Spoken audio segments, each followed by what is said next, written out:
কথা বলুন। আমাদের নবীকে বিরক্ত করতে কি নিষেধ করেছেন? নবীকে প্রশ্ন করা হয়েছে, ইয়া রাসূলুল্লাহ সাল্লাল্লাহু আলাইহি ওয়াসাল্লাম, মান আবি, আমার বাবা কি?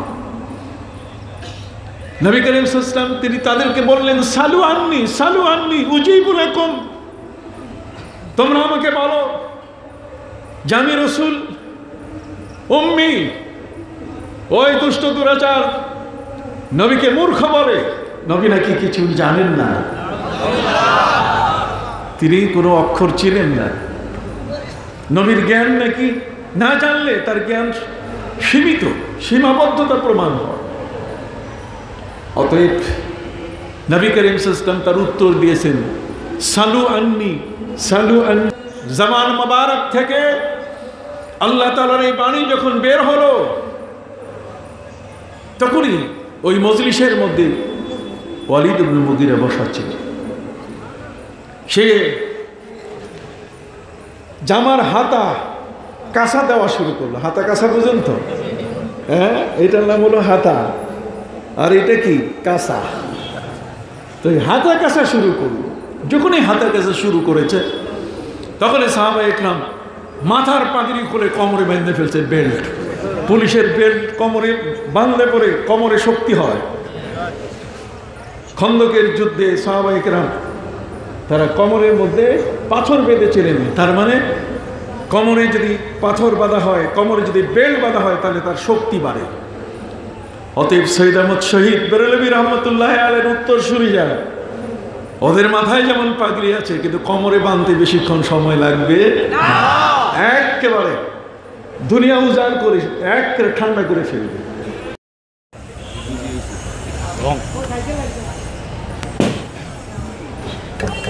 আসসালামু আলাইকুম ওয়া রাহমাতুল্লাহি ওয়া বারাকাতুহু।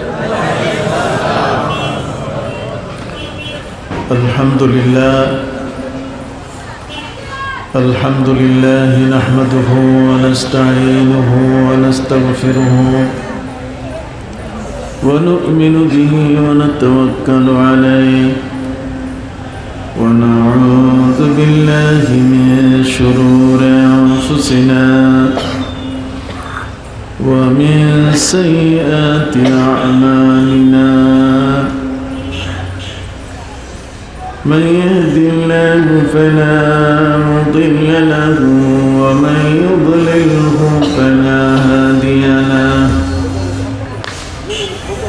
ونشهد أن لا إله إلا الله وحده لا شريك له ونشهد أن سيدنا وحبيبنا وشفيعنا ومولانا محمدا عبده ورسوله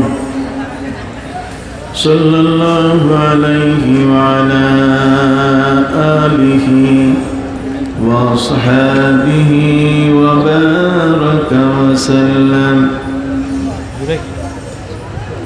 أما بعد فأعوذ بالله من الشيطان الرجيم.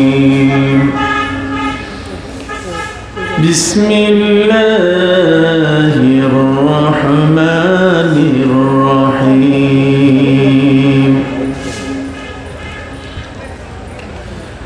ألم نشرح لك صدرك ووضعنا عنك وزرك الذي أنقض ظهرك ورفعنا لك ذكرك. وقال تعالى وما أرسلناك إلا رحمة للعالمين. وقال تعالى مخبرا وآمرا إن الله وملائكته يصلون على النبي يا أيها الذين آمنوا صلوا عليه وسلموا تسليما اللهم صل على سيدنا مولانا محمد وعلى آل سيدنا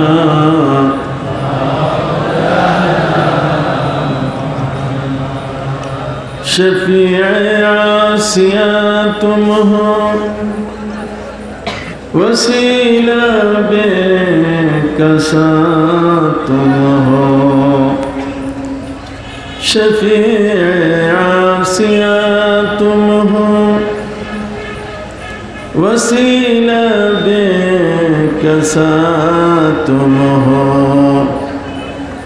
तुम्हें छोड़कर कहाँ जाऊं बताओ या रसूल अल्लाह अल्लाहुम्मा सल्ली अला सय्यिदिना मौलाना मुहम्मद वअला आलि सय्यिदिना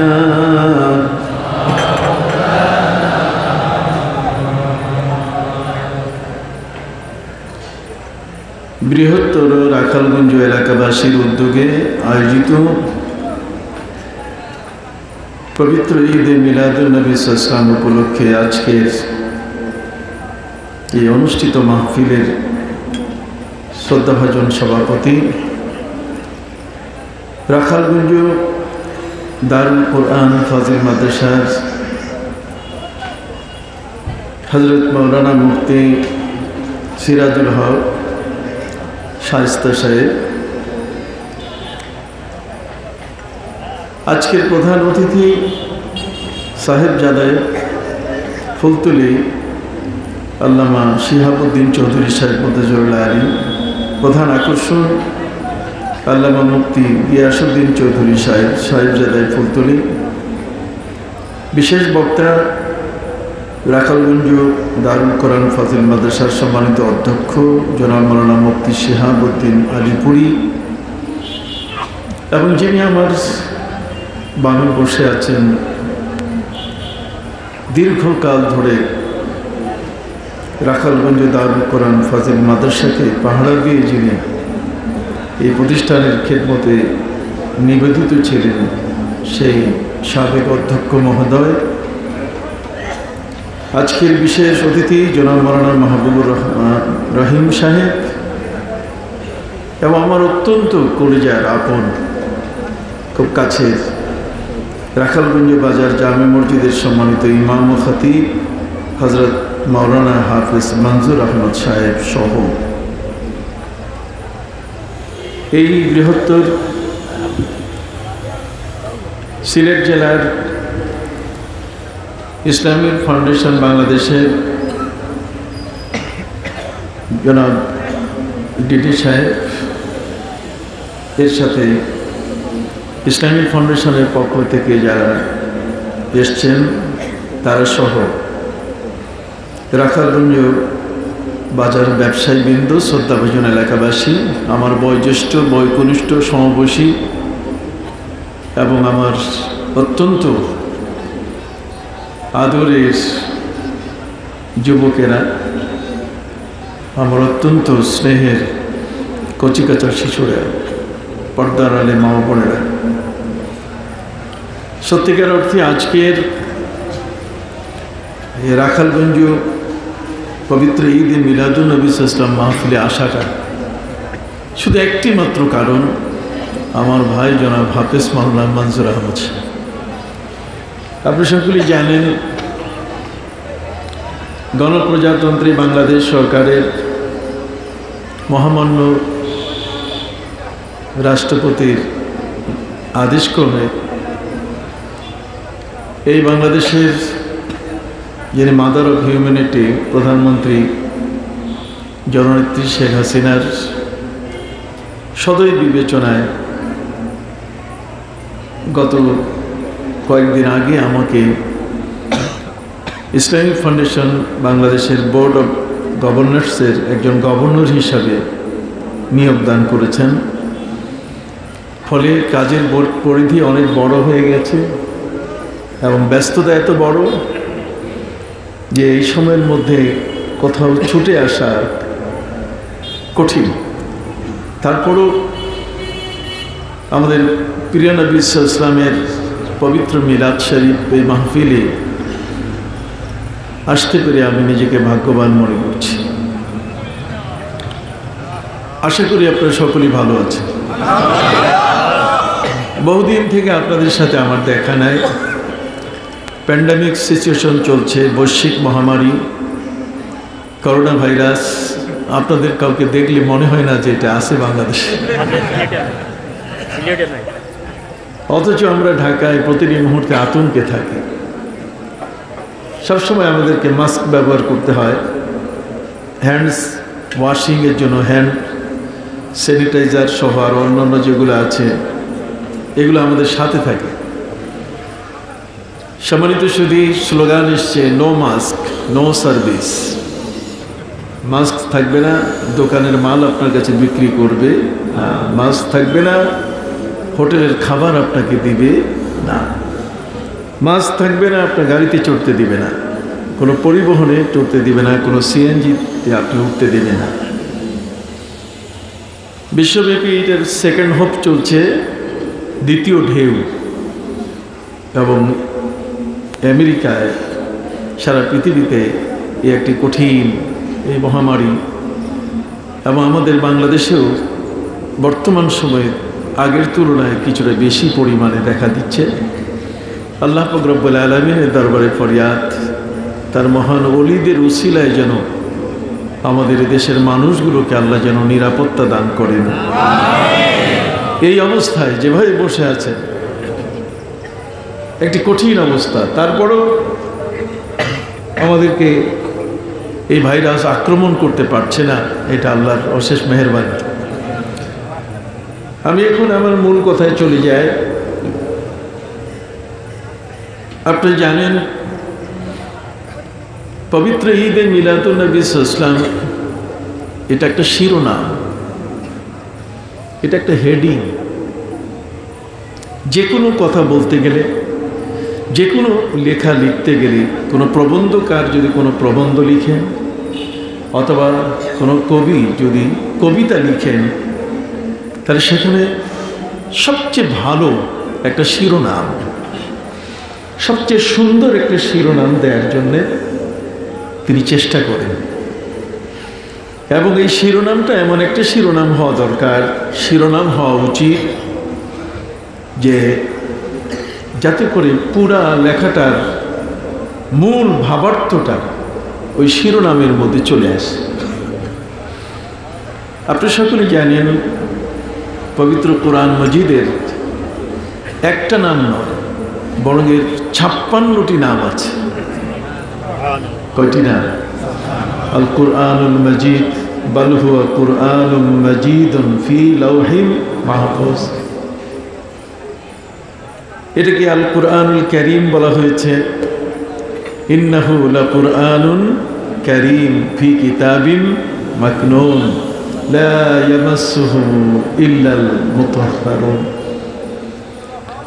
পবিত্র কোরআন মজিদের এই অসংখ্য নাম আপনি নিজেই জানেন যে আমরা প্রতিনিয়ত নামাজের ভেতরে যে সূরা ফাতিহা পড়ি, এই সূরা ফাতিহার আল্লামা জালালউদ্দিন সুয়ুতি রহমতুল্লাহি আলাইহি তিনি তার আল ইতকান ফি উলুমিল কুরআন এই কিতাবের মধ্যে তিনি 24টি নাম উল্লেখ করেছেন সূরা ফাতিহার।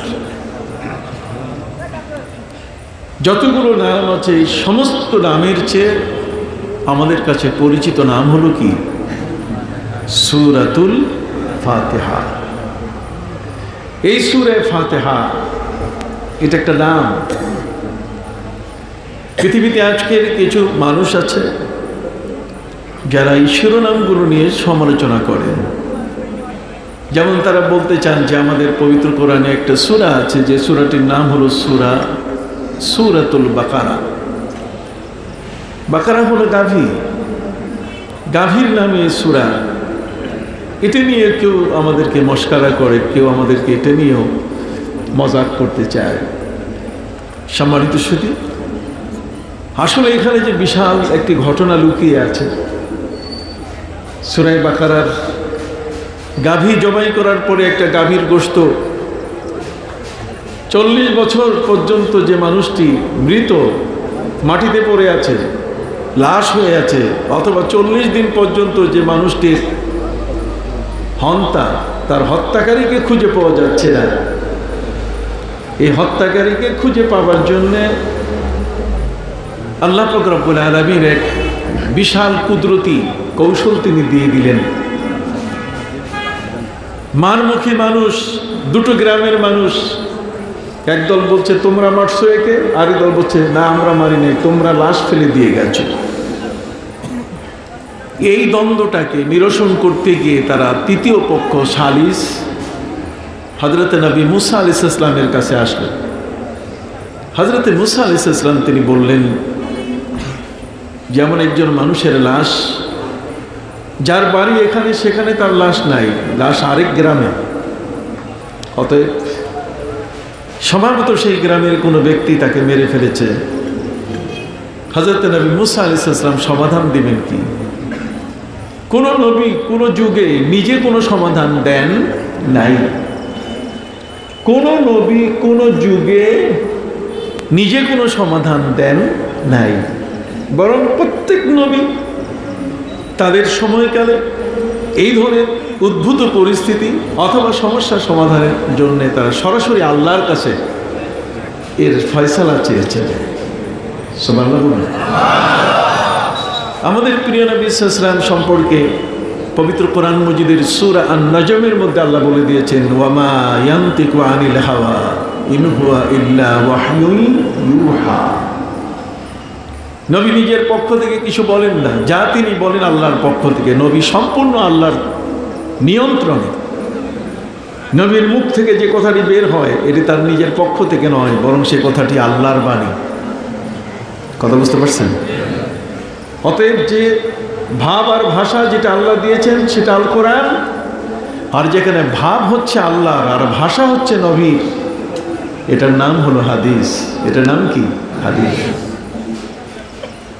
জগতের মধ্যে কোনো নবী কখনোই নিজের পক্ষ থেকে সেই সময়কালের যত কঠিন পরিস্থিতি হোক না কেন তারা নিজে নিজে কোনো ফয়সালা দেন নাই। তাদের ফয়সালা আল্লাহর পক্ষ থেকে তারা চেয়ে সেই ফয়সালায় তারা অগ্রসর হয়েছেন।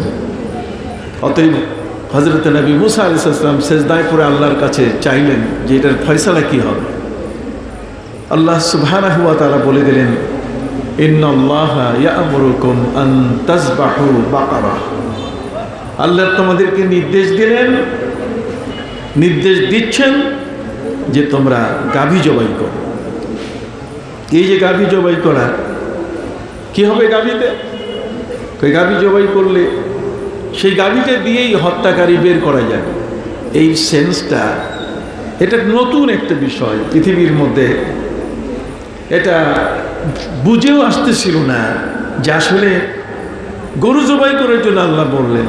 এই জন্য যারা তৃতীয় পক্ষে এসেছিলেন তারা বলছে যে মুসা, আমরা আসলাম ফয়সালা নেওয়ার জন্য, আর তুমি আমাদেরকে ডাকতেছো এখন পিকনিক খাবার জন্য, গরু জবাই করে গোশত খাবার জন্যে। হযরতে মুসা আলাইহিস সালাম এখানে তিনি আউযুবিল্লাহ পড়েছিলেন। তিনি বলছেন, আউযু বিল্লাহি আন আকুনা মিনাল জাহিলিন। আল্লাহর কাছে আমি পানা চাচ্ছি জাহেল হওয়া থেকে। আমি বলি এক আর তারা বলে আরেকটা। মান চেমি গোয়াত তাম্বুরায় মান চেমি সারায়। আমি বলি একটা আর আমার সারিন্দা কয় আরেকটা। কথা বুঝতে পারছেন? মান চে গোয়া তাম্বুরায় মান চেমি সারায়। আমি কি কই আর আমার সারিন্দা কি কয়। কথা বুঝতে পারছেন? এই জন্য জ্ঞান বুদ্ধি বিবেক এটা মানুষের মহাসম্পদ। এই সম্পদটুকু যখন থাকে না, তখন ওই মানুষটি তো হায়ানা হয়ে যায়, পশু হয়ে যায়, মানবতা শূন্য হয়ে যায়, মনুষ্যত্ব থেকে বহু দূরে সরে যায়। এই জন্যই হযরত নবী মুসা আলাইহিস সালাম বলেন যে আমি বললাম আল্লাহর কথা, আর ওরা বলতেছে পিকনিকের কথা। তিনি বললেন আউযু বিল্লাহি আন আকুনা মিনাল জাহিলিন, আমি জাহেল হওয়া থেকে, মূর্খ হওয়া থেকে পানা চাচ্ছি যে তোমরা মূর্খের মতো আমার সাথে কথা বলছো, চাচ্ছ ফয়সালা, আমার মূর্খতা প্রদর্শন করছো। তখন শেষ পর্যন্ত তারা রাজি হয়ে গেল, ঠিক আছে আপনি যা বলছেন, গাভী জবাই করবো, সে গাভীটা এটা কেমন হবে, হালে চাষ হয়েছে কিনা, দেখতে কেমন হবে, ফালতু প্রশ্ন, এটা দরকারই ছিল না। হযরত নবী মুসা আলাইহিস সালাম বলেন একটা গাভী এনে জবাই করে গোশতটা এই মরা মানুষটার গায়ে লাগাও, গায়ে লাগাইলেই সে জিন্দা হয়ে যাবে। পৃথিবীর বিজ্ঞান এখানে এসে মুখ থুবড়ে পড়েছে। পৃথিবীর বিজ্ঞান এই জায়গায় এসে আর কমর সোজা করতে পারে নাই। এখানেই পৃথিবীর বিজ্ঞান আটকা পড়ে গেছে। একটা জবাই করা গাভীর গোশত একটা মরা মানুষের গায়ে লাগিয়ে দিলে সে মানুষটা জিন্দা হয়ে যায়, এই পৃথিবীর কোন মেডিকেল সায়েন্সে এমন কোনো ফর্মুলা নাই। কথা কি বুঝতে পারছেন? সম্মানিত সুধী, সেই ঘটনা ঘটে গেল। এখন যত প্রশ্ন করে আল্লাহ তাআলা তত শর্ত কঠিন করে দেন। কথা বুঝতে পারছেন? আল্লাহ বলে দিয়েছেন যে এমন গরু হতে হবে, গাভী যেটা কোনোদিন হাল চাষ হয়নি, জোয়াল কোনোদিন কাঁধে কেউ তুলে নাই, এটা তাসুরুন নাজিরিন হতে হবে, চোখ দিয়ে দেখার সাথে সাথে যেন পানি ঝরে, এরকম গরু গাবতলির বাজার কোনো পৃথিবীর কোথাও নাই। আমি মূল কোথায় যাচ্ছি, শুধু একটু শব্দ বলে যে পবিত্র ঈদে মিলাদুন নবী সাল্লাল্লাহু আলাইহি ওয়াসাল্লাম একটা শিরোনাম দিলে গায়ে জ্বর আসে। কতক্ষণ না গায়ে কি আসে? জ্বর আসে। এই শিরোনামগুলো ভালো লাগে না? রাষ্ট্র পবিত্র মিলাদুন নবী সাল্লাল্লাহু আলাইহি ওয়াসাল্লাম, ঈদে মিলাদুন নবী সাল্লাল্লাহু আলাইহি ওয়াসাল্লাম পালন করে। কাজে যারা এটা মানে না তারা রাষ্ট্রদ্রোহী। ওরা রাষ্ট্রদ্রোহী। রাষ্ট্র পক্ষকালব্যাপী আমাদের দেশের সরকার প্রধান, আমাদের দেশের রাষ্ট্রপ্রধান 15 দিন ব্যাপী, একদিন না, 2 দিন না, পক্ষকালব্যাপী পবিত্র ঈদে মিলাদুন নবী সাল্লাল্লাহু আলাইহি ওয়াসাল্লামের উপরে কত যে প্রোগ্রাম তার শেষ নেই। এর উপরে পবিত্র ঈদে মিলাদুন নবী সাল্লাল্লাহু আলাইহি ওয়াসাল্লামের উপরে স্মারক সংখ্যা বের হয়, অগ্রপথিকে লেখা আসে, রেডিও টেলিভিশন আলাদাভাবে ইসলামিক ফাউন্ডেশন এটার উপরে বিভিন্ন প্রচারণা, নবী করিম সাল্লাল্লাহু আলাইহি ওয়াসাল্লামের জীবনীর উপরে লেখা, পাঠ করে শোনানো, রচনা প্রতিযোগিতা, হামদ, নাত, ফেরাত, সবগুলোই। শিরোনাম দেখলেই গায়ে জ্বর আসে। কারণ কি? করোনার লক্ষণ নাকি? কথা বলেন না। কারণ আল হুম্মা উম্মুল আমরাজ, জ্বর হলো সমস্ত রোগের মা। সমস্ত রোগের মা কি? সমস্ত রোগের জননীকে জ্বর। জ্বর যদি আসে তাহলে আপনি দেখবেন কোনো না কোনো ভিতরে ডিস্টার্ব শুরু হয়ে গেছে। এই জ্বরটাই হচ্ছে একটা আগাম বার্তা, একটা মেসেজ। একটা মানুষ অসুস্থ হচ্ছে, তার ভেতরে কোনো একটা কঠিন রোগ তাকে ধরে বসেছে, এর মেসেজ আল্লাহ তাআলা দেন কিসের মাধ্যমে? জ্বরের মাধ্যমে। এই জন্য জ্বরকে অবহেলা করা উচিত নয়। এই যে বাবা এই মহামারী চলছে, এটাও শুরু হয় কি দিয়া? জ্বর দিয়া। এই জন্য বলা হয়েছে আল হুম্মা উম্মুল আমরাজ, জ্বর হলো সমস্ত রোগের জননী। সম্মানিত সুধী, এই গাভী আর কোথাও খুঁজে পাওয়া যাচ্ছে না। গাভী পাইলেই তো জবাই হবে, জবাই হলেই তো মরা মানুষটা জিন্দার প্রশ্ন আসবে। কি বলেন ঠিক কিনা? কোরআনের এই মহাবিজ্ঞানের এই বাস্তবায়ন, একটা গাভী খুঁজে পেতে হবে, যত প্রশ্ন করেছে। এই জন্য উম্মতে মুহাম্মদীর উপরে নবী করিম সাল্লাল্লাহু আলাইহি ওয়াসাল্লামের বিষয় আল্লাহ পাক রব্বুল আলামিন সতর্ক বার্তা জারি করেছেন। নবী করিম সাল্লাল্লাহু আলাইহি ওয়াসাল্লামকে পেলেই প্রশ্ন করে, ইয়া রাসূলুল্লাহ মান আবি। সহিহ বুখারী আপনি খুলে দেখুন, নবী করিম সাল্লাল্লাহু আলাইহি ওয়াসাল্লামকে প্রশ্ন করছে, ইয়া রাসূলুল্লাহ মান আবি, নবী বলেন তো আমার বাপকে, বলেন তো দেখি। ডিএনএ টেস্ট ছাড়া আমি বলতে পারবো? কেউ যদি সাক্ষী হয়, এর সবচেয়ে বড় সাক্ষী হলেন আমার মা। কি বলেন, ঠিক কিনা? আমার বাবা যদি, আমার বাবাকে এটা মা যদি দেখায় দেন, তাহলে এর চেয়ে অ্যাপ্রোপ্রিয়েট, এর চেয়ে ভালো সাক্ষী আর জগতে নাই। পশ্চিমা জগৎগুলোতে মা যাকে দেখায় দেয়, সেই বাবা ডিএনএ টেস্টে টিকে না। কথা বুঝতে পারছি? ডিএনএ টেস্টে কি টিকে না, বিজ্ঞান আটকা পড়ে গেছে। পবিত্র কোরআনের কাছে একটা ঘটনা নয়, অসংখ্য গণিত ঘটনা। আজকে সেটা বলবার সুযোগ নেই আমার, একটি লিমিটেড টাইম নিয়ে আমি আপনাদের কাছে এসেছি। সম্মানিত সুধী, হযরত নবী মুসা আলাইহিস সালামের সেই কওম, তার উম্মত যেভাবে তাকে বিরক্ত করেছে, আল্লাহ তাআলা আমাদেরকে, আমাদের নবীকে বিরক্ত করতে নিষেধ করছে। কথা বলুন, আমাদের নবীকে বিরক্ত করতে কি নিষেধ করেছেন? নবীকে প্রশ্ন করা হয়েছে, ইয়া রাসূলুল্লাহ সাল্লাল্লাহু আলাইহি ওয়াসাল্লাম মান আবি, আমার বাবা কি? নবী করিম সাল্লাল্লাহু আলাইহি ওয়াসাল্লাম তিনি তাদেরকে বললেন, সালু আন্নি উজিবু লাকুম, তোমরা আমাকে বলো যে আমি রাসূল। উম্মি, ওই দুষ্ট দুরাচার নবীকে মূর্খ বলে। নবী নাকি কিছু জানেন না, তিনি কোনো অক্ষর চিনেন না। নবীর জ্ঞান নাকি না জানলে তার জ্ঞান সীমিত, সীমাবদ্ধতা প্রমাণ হয়। অতএব নবী করিম সাল্লাল্লাহু আলাইহি ওয়াসাল্লাম তার উত্তর দিয়েছেন, সালু আন্নি উজিবু লাকুম, তোমরা আমার কাছে প্রশ্ন করো, তোমাদের সকল প্রশ্নের উত্তর আমি দেব। এখানে দাঁড়ানো অবস্থায় কোনো কিতাব ধরার দরকার নাই, কোনো পৃষ্ঠা খোলার দরকার নাই, কোনো লাইব্রেরিতে গিয়ে রিসার্চ করার কোনো প্রয়োজন নাই। রাইট নাও, এই মুহূর্তে সালু আন্নি উজিবু লাকুম, আমার কাছে প্রশ্ন করো, এখনই আমি তোমাদের প্রশ্নের কি দেব, উত্তর দেব। নবী করিম সাল্লাল্লাহু আলাইহি ওয়াসাল্লাম বললেন। আর ঠিক ওই মুহূর্তে একজন দাঁড়িয়ে গিয়ে জিজ্ঞেস করছে, ইয়া রাসূলুল্লাহ, সবাই বলুন সাল্লাল্লাহু আলাইহি ওয়াসাল্লাম, মান আবি, কে আমার পিতা? বড় কঠিন প্রশ্ন। নবী করিম সাল্লাল্লাহু আলাইহি ওয়াসাল্লাম বলেন, আবুকা আবু হুযাফা, তোমার বাবা হলেন আবু হুযাফা।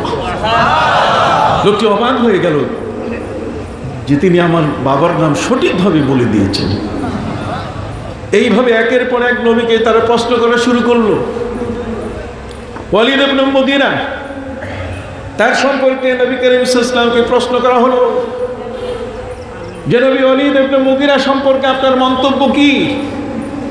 আল্লাহর নবী সাল্লাল্লাহু আলাইহি ওয়াসাল্লাম তিনি বললেন পবিত্র কোরআনের ভাষা দিয়ে, উতুল্লিম বাদা যালিকা জানিম, তিনি বলছেন এটা দুষ্ট প্রকৃতি, টালমাটাল করে, ওয়াদা অঙ্গীকার রক্ষা করে না, আর এটা হচ্ছে জেনার সন্তান, এটা হচ্ছে অপবিত্র একটা মানুষ, এটা জারজ সন্তান।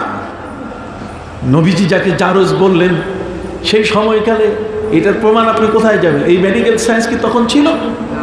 আপনি প্রমাণ করবেন কিভাবে? ডিএনএ টেস্ট ছাড়া নবীর এই বাণীটাকে আপনি প্রমাণ করতে গেলে অনেক কিছু কাঠখড় পোড়াতে হবে। আপনি আমার কথা বুঝতেছেন তো? আমি তো আজকের নতুন আপনাদের কাছে বক্তব্য দিই না। সম্মানিত সুধী, নবী করিম সাল্লাল্লাহু আলাইহি ওয়াসাল্লামের জামান মোবারক থেকে আল্লাহ তাআলার এই বাণী যখন বের হলো, তখনই ওই মজলিসের মধ্যে ওয়ালিদ ইবনে মুগীরা বসা ছিল। সে জামার হাতা কাঁসা দেওয়া শুরু করলো। হাতা কাঁসা পর্যন্ত, হ্যাঁ, এটার নাম হলো হাতা, আর এটা কি কাঁসা। তো হাতা কাঁসা শুরু করলো। যখনই হাতা কাঁসা শুরু করেছে, তখন সাহাবা ইকরাম মাথার পাগড়ি খুলে কোমরে বেঁধে ফেলছে, বেল্ট, পুলিশের বেল্ট কোমরে বাঁধলে পরে কোমরে শক্তি হয়, খন্দকের যুদ্ধে সাহাবায়ে কেরাম তারা কোমরের মধ্যে পাথর বেঁধেছিলেন। তার মানে কোমরে যদি পাথর বাঁধা হয়, কোমরে যদি বেল্ট বাঁধা হয়, তাহলে তার শক্তি বাড়ে। অতএব সৈয়দ আহমদ শহীদ বেরেলভী রহমতুল্লাহ আলাইহির উত্তরসূরি যারা, ওদের মাথায় যেমন পাগড়ি আছে, কিন্তু কোমরে বাঁধতে বেশিক্ষণ সময় লাগবে না, একেবারে দুনিয়া উজাড় করে একেবারে ঠান্ডা করে ফেলবে। এই জন্যই সম্মানিত শুধু আপনাদের খেদমতে আরজ করতে চাই, আমাদের প্রিয় নবী সাল্লাল্লাহু আলাইহি ওয়াসাল্লাম তিনি বললেন কঠিন একটি শব্দ, বাদা যালিকা জানিম, তার মানে এটা জারজ সন্তান। ওয়ালিদ ইবনে মুগীরা মাঝখানে, সে যখন উঠে দাঁড়ালো, সাহাবায়ে কেরাম পাগড়ি কোমরে বেঁধে ফেললেন, যে মনে হয় সে আসবে, আসলে নবীর কাছে আসতে দেব, যুদ্ধ হয়ে যাবে। কিন্তু সে নবীর কাছে না এসে ওই অবস্থায় নিজের ঘরে চলে গেল। যাওয়ার পরে তার মাকে খুঁজে বের করল, মাকে খুঁজে বের করে তার মায়ের কাপড় ধরে তাকে মাটিতে ফেলে বুকের উপরে বসিয়ে তার মাকে বলল যে আজকে তোমাকে আমি ছাড়বো না, এই ছুরি তোমার গলায় আমি চালিয়ে দিব আজকে। মা বলে উঠল, রে ওয়ালিদ, তোমাকে আমি কি 10 মাস 10 দিন পেটে রাখিনি? বেটা, তুমি কি আমার বুকের দুধ পান করোনি? একজন নারী তার বুকের এই দুধ কত বড় আমানত, আমি একজন মা হয়ে তোমাকে আমি দুধ পান করাইনি? ওয়ালিদ বলছে, সবই করেছো তুমি, তোমার গর্ভেও তুমি আমাকে ধারণ করেছো, বহন করেছো। হামালাতহু উম্মুহু ওয়াহানান আলা ওয়াহনিন ওয়া ফিসালুহু ফি আমাইন। তোমার সমস্ত দাবি ঠিক, কিন্তু তুমি আমার সম্পর্কে আজকে তোমাকে বলতে হবে যে আমার বাপকে বলো। যদি আমার বাপের নাম না বলো, তাহলে তোমার জবাই করে ফেলবো, আমি তোমাকে তোমার কল্লা আলাদা করে ফেলবো। মা বলছে, তুমি কোত্থেকে বলছো?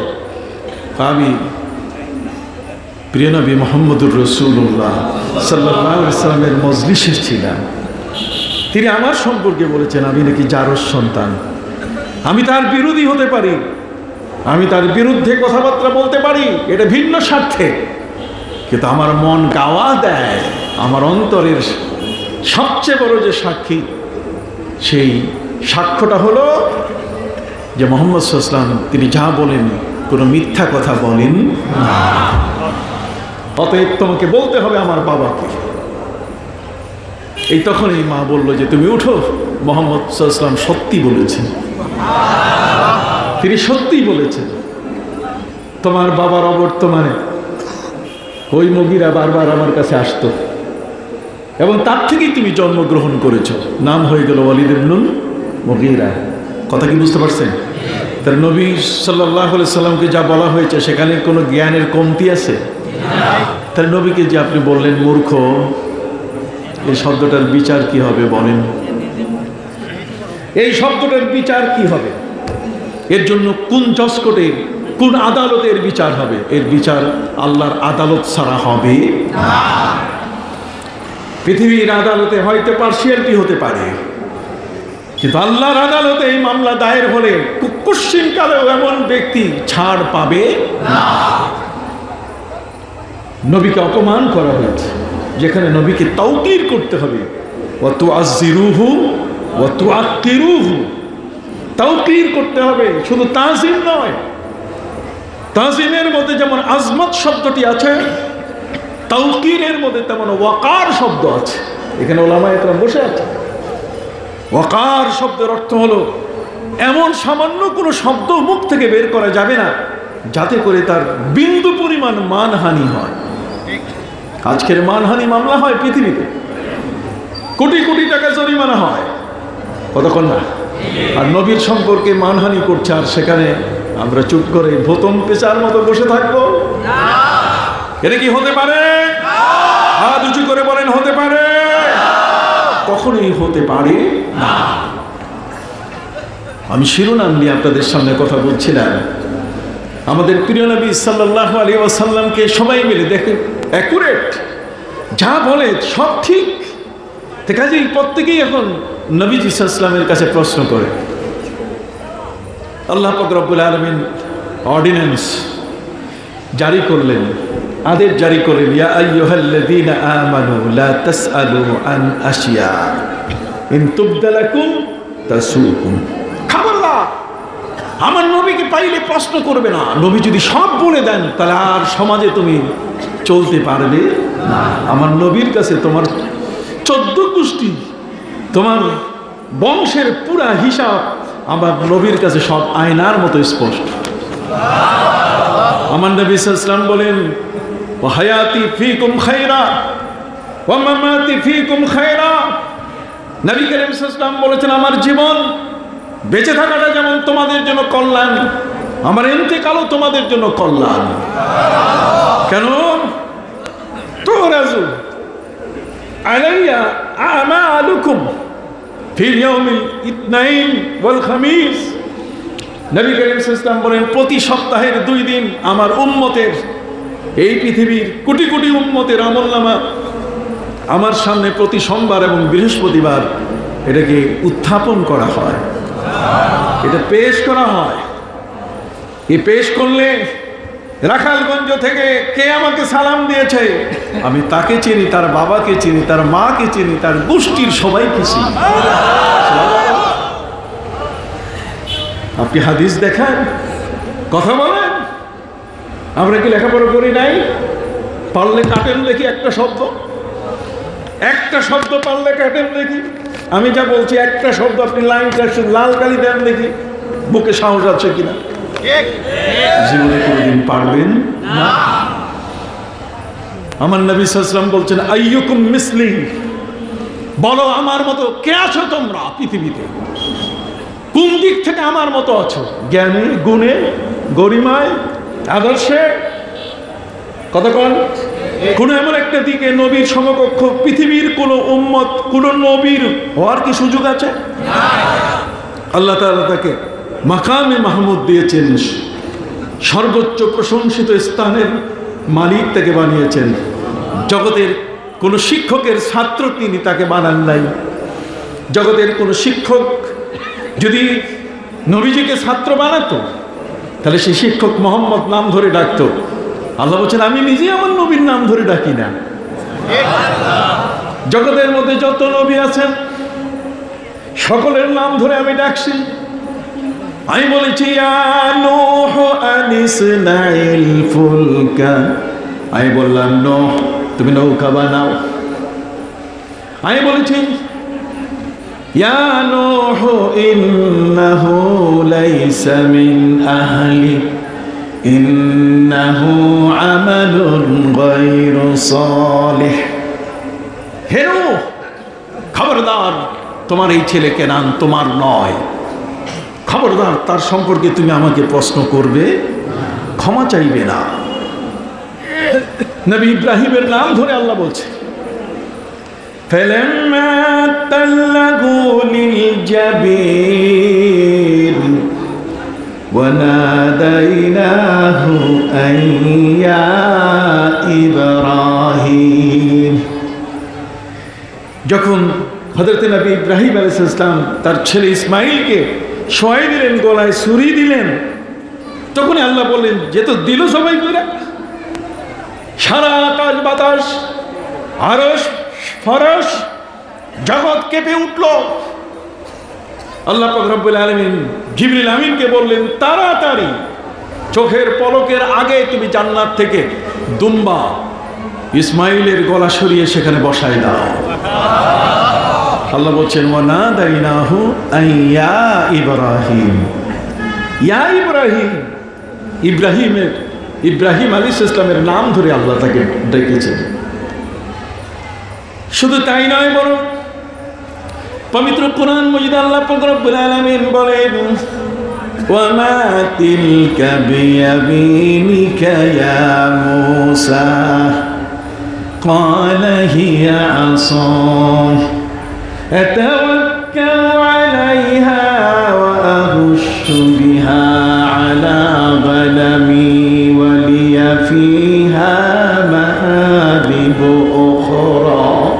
সুবহানাল্লাহ বলেন। হযরতে নবী মুসা আলাইহিস সালামের নাম ধরে আল্লাহ বললেন, মুসা তোমার হাতে কি? ওমা তিলকা বিয়ামিনিকা ইয়া মুসা। ঠিক অনুরূপভাবে পবিত্র কোরআনে হযরতে হুদ আলাইহিস সালামের নাম ধরে আল্লাহ ডাকছেন, ইয়া হুদ। নবীদের নাম ধরে, কিন্তু আমার নবীর নাম ধরে কোথাও তিনি ডাকেন নাই। মানে আদব কেমনি শিখাবে? লাঠি দিয়া, পিটাইয়া? আক্কল জ্ঞান নাই, কোরআন পড়ার মতো বুদ্ধি জ্ঞান নাই, কোরআন কিভাবে আল্লাহ নাজিল করলেন, কিভাবে বললেন, এটাকে যাচাই করার মতো বুদ্ধি নাই। সামগ্রিকভাবে কোরআনের জ্ঞান না থাকলে কে তোমাকে বলেছে ফতোয়া দিতে? তুমি চুপ থাকো। তোমার চেয়ে বড় যারা আছে তারা ফতোয়া দিবে। তোমার চেয়ে বড় ওই ফুলতলি সাহেব কেবলা, তোমার চেয়ে বড় স্যার সিনাট সাহেব কেবলা, তোমার চেয়ে বড় ওই সৈয়দ আহমদ শহীদ বেরলভী রহমতুল্লাহ আলাইহি, ওই সমস্ত মহান ব্যক্তিরা যে ব্যাখ্যা করেছে ওইটা থেকে শিখো। তুমি এখনো শিখো নাই, তুমি এখনো তিফলে মাকতাব, এখনো তুমি প্রাইমারি শিশু, এখনো তোমার জ্ঞান দাঁত এখনো গজাই নাই, দুধের বয়স তোমার শেষ হয় না। কথা বুঝতে পারছেন? দুধের বয়স তোমার কি হয় না, শেষ হয় না। সম্মানিত সুধী ভাইরা আমার, আমি কঠিনভাবে কষ্ট পাই যখন আমার নবীকে নিয়ে কেউ কথা বলে। আমার কলিজা মনে হয় ছিঁড়ে যায়, রক্তক্ষরিত হয়। আমার নবী সাল্লাল্লাহু আলাইহি ওয়াসাল্লামকে নিয়ে ফ্রান্সের ওই বেঈমান সে বলছে বলুক, কিন্তু আমরা কি কম বলি? কথা বলেন। মিলাদুন নবী সাল্লাল্লাহু আলাইহি ওয়াসাল্লামকে নিয়ে আপনি বেদাত বানাইলেন। আপনি এত বেদাত বানান, দু একটা দাঁতও বানায় দেখান। কত করেন না? এত বেদাত বানান, আপনি দু একটা দাঁত বানাইয়া দেখান। দাঁত বানাইতে পারলে তখন বুঝবো যে আপনার ভিতরে এলেম আছে। ভাঙ্গা সহজ, কিন্তু গড়া সহজ বলেন। ভাঙ্গা কি সহজ? একটা বিল্ডিং 5 তলা একদিনে ভেঙে ফেলতে পারবেন, কিন্তু একটা বিল্ডিং 5 তলা একদিনে আপনি করতে পারবেন না।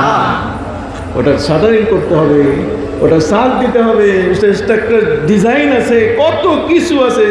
এটা সিলেট থেকে এটা ইট আনতে হবে, রড আনতে হবে, এর জন্য ইঞ্জিনিয়ার আনতে হবে, কত কিছু। ভাঙ্গা সোজা, কিন্তু গড়া বেদাত বলা সোজা, কিন্তু মানে দাঁত বলা এত সোজা।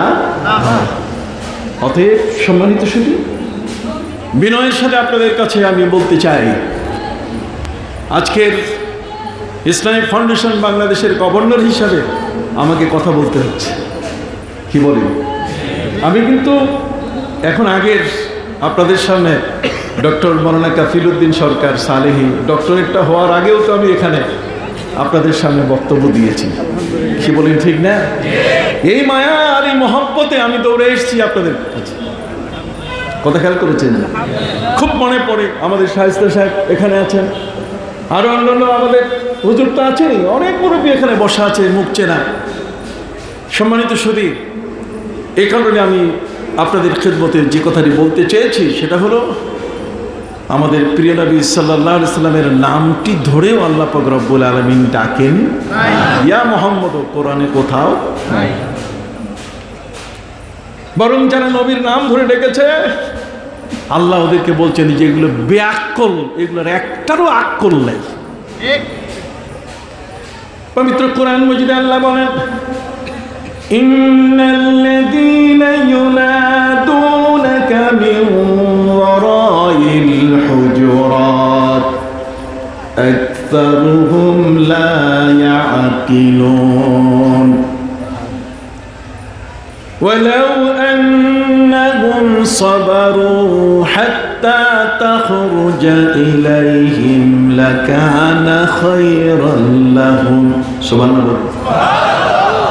আল্লাহ বলেন, যারা আমার নবীর হুজরা মোবারক আরামগাহ, নবীজি সাল্লাল্লাহু আলাইহি ওয়াসাল্লাম যেখানে আরাম ফরমান, নবীজি যেখানে বিশ্রাম নেন, নবীজির বিশ্রাম ঘরের পেছন থেকে যারা নবীকে ডাক দেয়, আল্লাহ বলেন এরা ব্যাকুল। এরা যদি চুপ করে ধৈর্যের সাথে থাকতো তাহলে এটা তাদের জন্য অনেক কল্যাণের বিষয় হতো। কে বলেন ঠিক কিনা? কত বড় আদব আল্লাহ শিখাই দিচ্ছেন। এই জন্য আমার নবীর কোন শিক্ষক পৃথিবীর কাউকে তিনি বানান নাই। পৃথিবীর কোন মানুষ আমার নবীর শিক্ষক নয়। আমার নবীর শিক্ষক পৃথিবীর কোন মানুষ নয়। বরং নবী করিম সাল্লাল্লাহু আলাইহি ওয়াসাল্লাম গর্ব করে তিনি বলেছেন, ইন্নামা বুইসতু মুআল্লিমান, আমি শিক্ষক হয়ে আগমন করেছি। হাত উঁচু করে দেখান না, কিয়ামতের ময়দানে ফেরেশতারা এই ভিডিওটা দেখাই দিবে আল্লাহর কাছে যে আল্লাহ তোমার নবীর সম্মানে তার হাত উঁচু করেছে। ইন্নামা বুইসতু মুআল্লিমান, আমি তোমাদের কাছে আমি মুআল্লিম, আমি শিক্ষক হয়ে আগমন করেছি। তাহলে যিনি শিক্ষক তাকে মূর্খ বলতে গেলে হিসাব নিকাশ করতে হবে। উম্মি শব্দের অর্থ মূর্খ, শুধু পেলে কোথায় তুমি? মূর্খই কেবলমাত্র মূর্খকেই চিনে। মূর্খের মুখে এই ধরনের শব্দ বের হওয়াটা অস্বাভাবিক কিছু নয়, কারণ আদত নাই। সম্মানিত সুধী, অতএব আমার নবী সাল্লাল্লাহু আলাইহি ওয়াসাল্লামের জন্য আল্লাহ তাআলা পৃথিবীতে কোনো মানুষকে শিক্ষক করে পাঠান নাই, কারণ শিক্ষকের মর্যাদা ছাত্রের চেয়ে কি উপর। কাজে সেখানে আমার নবীকে কেউ ছোট করবে এটা আল্লাহও কখনো বরদাস্ত করেন। একটু তেরাবাঁকা দাগ দিলেই আল্লাহ তাআলা গরম হয়ে যান, রাগ করেন, আল্লাহ গোসা করেন। আল্লাহকে আপনি তেরাবাঁকা দাগ দিলে আল্লাহ গোসা করেন, এই প্রমাণটার আগে বড় প্রমাণ হলো নবীকে যদি কেউ কোনো বাজে শব্দ দিয়ে ডাকাডাকি করে, আল্লাহ পাক রব্বুল আলামিন বলছে আমি তারে ছাড়বো না। তিনি পরিষ্কার করে বলে দিয়েছেন, লা তাজআলু দুআআর রাসূল বাইনাকুম কাদুআই বাযিকুম বাযা। নিজেরা নিজেদেরকে যেমন ডাকাডাকি করো, আমার নবীকে এইভাবে ডাকলে হবে না। লা তারফাউ আসওয়াতাকুম ফাওকা সাউতিন নবী, নবীর সামনে জোরে কথা বলার কোনো সুযোগ নেই। আদব কে শিখাইছেন? আল্লাহ। জোরে বলেন কে? আল্লাহ। তাহলে আমার নবীর শিক্ষক কে? আল্লাহ। তাহলে সেই নবীর জ্ঞানের অভাব কোথাও আছে? তাহলে আপনি হুট করে নবীকে মূর্খ অর্থ বলে দিলেন। আপনার মাথার মধ্যে কি একটু চিন্তা আসলো না কাকে নিয়ে কথা বলছেন? আপনি বলেন দেখি, আপনার বাবাকে একবার মূর্খ এক করে থাপড়াইয়া এক সোপার দিয়ে এক থাপ্পড় দিয়ে 32টা দাঁত কাইট করে ফেলবে। কথা বলেন, 32টা দাঁত কি করে ফেলবে? কাইট করে ফেলবে। বলেন দেখি আপনার বাবাকে মূর্খ, যদি সাহস থাকে। এখানে তো আপনি সোজা, কথা কন না। কাজে সম্মানিত শুধু শিক্ষা দীক্ষার বিশাল একটা মূল্য আছে। এই জন্য সবার ছাত্র হতে হয় না, সবার কাছে পড়তে হয় না।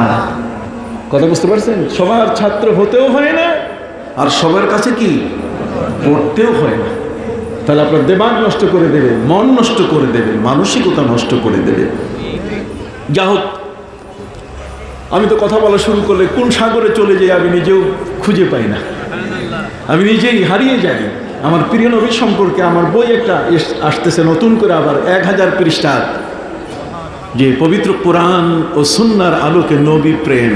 আল্লাহ, 1000 পৃষ্ঠার মুদাল্লাল দলিল দিয়ে ওদেরকে বলে দিছি যে আমার নবীর শান কত বড়। বেয়াদবি করলে হিসাব নিকাশ করে আগাতে হবে। ওস্তাদ কিন্তু লাঠি নিয়ে দাঁড়ায় আছে, কথা বোঝেন না? ওস্তাদ কিন্তু লাঠি নিয়ে কি দাঁড়িয়ে আছে। কোন বেয়াদবকে ওস্তাদ কখনো ছাড়ে না, কথা বলেন। এই জন্য আমাদের সবসময় মনে রাখতে হবে একটি বিষয়, যে শিরোনাম হযরতে নবী মুসা আলাইহিস সালাম, দেখেন তার নাম ধরে আল্লাহ কথা বলেন। ইয়াহুদ বললেন, আল্লাহ বলেন ইয়া নূহ, আল্লাহ বলেন ইয়া ইব্রাহিম, ইয়া মুসা। কিন্তু আমার নবীর নাম তিনি একবারও ডাকলেন না, ডাকলেন কি মধুমাখা, কি চমৎকার শব্দ দিয়ে, ইয়া আইয়ুহাল মুজাম্মিল, ইয়া আইয়ুহাল মুদ্দাসসির, ইয়া আইয়ুহান নবী, ইয়া আইয়ুহার রাসূল। সুবহানাল্লাহ। ভাইরা আমার, নবী মুসা আলাইহিস সালামের কওমের মানুষেরা ছিল পৃথিবীর সবচেয়ে বড় বেয়াদব, যে কারণে আল্লাহ তাদের উপরে তুর পাহাড় উঁচু করে ধরেছিলেন। নবী মুসার সাথে তারা বেয়াদবি কোনো ত্রুটি করেনি। এই জন্য মুসা আলাইহিস সালাম বলছেন, এই জাহেলদের সাথে আমি হইতেই চাই না, আউযু বিল্লাহি আন আকুনা মিনাল জাহিলিন। অতএব তারা যেভাবে চেয়েছে, দাবি করেছে যে গরুটা কোথায় পাওয়া যাবে, কেমন হবে, আল্লাহ তাআলা এত কঠিন শর্ত দিলেন, মার্কেটে গরু নাই, কুরবানি করবেন কিভাবে? কতক্ষণ না, মার্কেটে কি নাই, গরু নাই। এখন গরু তো পাইতে হবে, লাশ পড়ে আছে মাটিতে, 2 গ্রামের মানুষ মুখোমুখি, এই একজন আরেকজনকে ধরবে যে একে কে মারছে বলো। শেষ পর্যন্ত ঘটনা আরেকটি ঘটে গেল, আর সেই ঘটনাটি হলো যে একজন বুজুর্গ পিতা তিনি তার স্ত্রীকে বলে যাচ্ছেন, স্ত্রী রে, আমার খুব মনে হচ্ছে যে তোমার গর্ভের যে সন্তানটা, এটা মনে হয় আমি দেখে যেতে পারবো না। আমি তোমাকে যে অবস্থায় রেখে যাচ্ছি তাতে খুব একটা টাকা পয়সা অর্থ সম্পদ দিয়ে রেখে যাচ্ছি তা কিন্তু নয়। তোমার জীবনের কষ্ট এবং দুঃখ এটাকে আমি নিরসন করে হয়তো আমি যেতে পারলাম না, তোমাকে কষ্টের ঘানি টানতে হবে, তোমার জীবনটা কষ্টের উপরে কাটাতে হবে। কিন্তু যখন দেখবে যে তোমার কষ্টের সংখ্যাটা, পরিমাণটা বেড়ে গেছে, তখন তোমার গর্ভ থেকে যে সন্তানটা জন্ম নিবে, তিনি বলছেন ছেলে জন্ম নিবে, এটা যত বড়ই হোক না কেন, যদি কষ্টের পরিমাণ বেড়ে যায়, তাহলে ওই ছেলেটাকে তুমি একটু পাঠাই দিও। ওই যে বন দেখা যায়, জঙ্গল, ওই জঙ্গলে গিয়ে ডাক দিবে, রে বাপের গাভী, তুমি কোথায় আসো, আসো। তাহলে একটা গাভী চলে আসবে। দেখেন সূরা বাকারার ইতিহাস, শিরোনামকে তুমি তুচ্ছ করো, শিরোনামকে নিয়ে তুমি বাজে মন্তব্য করো। তুমি জানো একটা শিরোনামে বিশাল সাগর একটা কলসের মধ্যে ঢুকানো থাকে, কি বলেন ঠিক না? একটা কলসির মধ্যে, কি বলে আপনার দেশে, কলস, একটা কলসের মধ্যে একটা সাগর ঢুকানো থাকে। সম্মানিত সুধী, হযরতে নবী মুসা আলাইহিস সালাম, তার শর্ত পালন করা বড় কঠিন। ওদিকে ওই বুজুর্গ, তার স্ত্রী সন্তান জন্ম দেওয়ার আগে স্বামী মারা গেল, ওই বুজুর্গ মারা গেছেন, কিন্তু স্ত্রী সে তো তার স্বামীকে চিনি, কিন্তু সন্তান তো আর বাবাকে ওইভাবে চিনে না। অতএব একটু বড় হওয়ার পরে মা যখন বেশি দুঃখিনী হয়ে পড়লেন, মায়ের ঘরে যখন কষ্ট দুঃখটা ক্রমান্বয়ে বেড়ে যাওয়া শুরু করলো, আর মানুষের বাড়িতে কাজ করে খেটে পিঠে পেটে দেওয়ার মতো শক্তি গায়ে নাই। ঠিক এমন একটি সময় মায়ের মনে পড়ল যে আমার স্বামী তো এই অবস্থায় যদি আমি থাকি, তাহলে আমার একটা ওসিয়ত করে গেছে। কি করে গেছে? ওসিয়ত কি? যে কষ্টে পড়লে তোমার এই বাচ্চাটাকে তুমি পাঠাই দিও জঙ্গলে, আর ডাক দিবে বাপের গাভী, তুমি আসো। তাহলে ওই গাভীটা আসলে, গাভী যখন আসবে, আসলে পরে গাভীর কান ধরে তোমার ছেলেটা যদি আনে, ও কোনোদিন তাকে শিং দিবে না। শিং দিবে না বুঝেন? গুতা দিবে না, গুতা মারবে না। আমি বুঝাইতে পারছি কিনা? গুতা মারবে না। অতএব তারপর কি হবে? তারপর এটা বাজারে উঠাবে। বাজারে উঠার পরে দেখবে যে ক্রেতা হুমড়ি খেয়ে পড়বে, ক্রেতা এত বেশি, সবাই এটাকে নিতে চাবে। তখন তুমি এর মূল্য নির্ধারণ করবে না, তোমার এই সন্তানকে দিয়েই তুমি এই গাভীটা বাজারে উঠাবে। কেউ যদি কিনতে চায় তাহলে বলবে যে এর দাম আমি জানি না, জানে আমার মা। পৃথিবীতে কোনো দোকানদার এইভাবে দোকানদারি করে চালাইতে পারবে? পারবে না। বাজারের মুদি দোকানদার, সেখানে সব ধরনের চাল আছে, পেঁয়াজ আছে, মরিচ আছে, কেউ কিনতে গেলে আমি জানি না, বাবা জানেন দাম, দোকান চলবে? সম্মানিত সুধী, অবস্থা এমন হয়ে গেল যে এই শিশুটি তার এই গাভীর দাম বলছে না, আমার মায়ে জানে। চলো তোমার মায়ের কাছে। ওই যে শালিক যারা, মীমাংসাকারী যারা, এই বিচারক যারা, এই বিচারকরা, মীমাংসাকারীরা, তারা দেখলো যে মুসা আলাইহিস সালামের দরবারে গিয়ে যে শর্তগুলো দেওয়া হয়েছে একে পুরি এই গাভীটার মধ্যে আছে।